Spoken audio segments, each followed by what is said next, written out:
বর্তমানে কম বেশি সবাই কিন্তু ইমো যে অ্যাপ্লিকেশনটি আছে এটা কিন্তু ব্যবহার করেন। আর এই ইমোতে কিন্তু একটা গোপন সেটিং আছে। এই সেটিংটি যদি আপনারা ইনেবল করে না রাখেন, সেক্ষেত্রে কিন্তু আপনারা যে কোনো সময় আপনাদের মান সম্মান হারিয়ে ফেলতে পারেন। সেটা কিভাবে? দেখুন, অনেক সময় অনেক অচেনা নাম্বার থেকে অনেক প্রতারক আছে, মেয়ে প্রতারক, যারা আপনাকে ভিডিও কলে সরাসরি কল দিবে। কল দেওয়ার সাথে সাথে তাদের শরীরে কিছু রাখবে না। তারপরে কি করবে? আপনার সাথে 2-3 মিনিট কথা বলবে।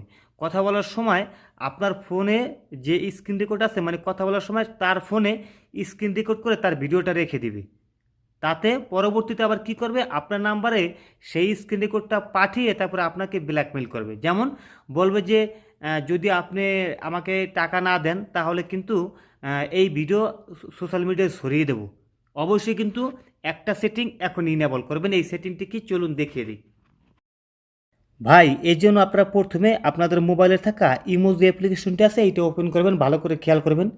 ওপেন করার পরে তারপরে দেখবেন বাম পাশে আপনাদের যে প্রোফাইল আইকনটি আছে এইখানে, এই প্রোফাইল আইকনে একবার ক্লিক করে দেবেন। ক্লিক করার পরে দেখবেন লেখা থাকবে সিকিউরিটি অ্যান্ড প্রাইভেসি, এইখানে একবার ক্লিক করে দেবেন। ক্লিক করার পরে একটু নিচে আসবেন। আসার পরে বন্ধুরা দেখবেন এখানে লেখা থাকবে চ্যাট অ্যান্ড কল প্রাইভেসি। ওকে, ভালো করে খেয়াল করুন, এইখানে একবার ক্লিক করে দেবেন। ক্লিক করার পর দেখবেন এখানে লেখা থাকবে ব্লক স্ক্রিনশট। আমি পুরোপুরি লেখাটা দেখাই। এখানে লেখা থাকবে ব্লক স্ক্রিনশট ফর কলস। ওকে, এখানে আপনারা ক্লিক করে দেবেন। ক্লিক করার পরে এই অপশনটি আপনারা সবসময়, যদি আপনাদের বন্ধ থাকে, এটা আপনারা ইনেবল করে দিবেন।